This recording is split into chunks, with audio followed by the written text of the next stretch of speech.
দুই দলেরই কিন্তু 28-28 পয়েন্ট, তো যারা পয়েন্ট পাবে তারাই কিন্তু জিতে যাবে। তো দেখা যাক পয়েন্ট আসলে কারা নেয় এবং কারা জিতে যায়। দেখতে পাচ্ছেন দারুণ একটি শট দিলেন কিন্তু খুলনার ভাইরাল প্লেয়ার মামা।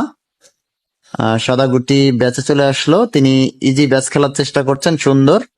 আর মাত্র 2টি গুটি রয়েছে, ইজি খেলার চেষ্টা, সুন্দর। লাস্ট গুটি দিতে পারলে কিন্তু পয়েন্ট পেয়ে যাবে এবং তারা জিতে যাবে। দেখা যাক। ও হো, একটুর জন্য কিন্তু মিস হয়ে গেল, একদম পকেটের কাছ থেকে কিন্তু গুটিটা ঘুরে গেল।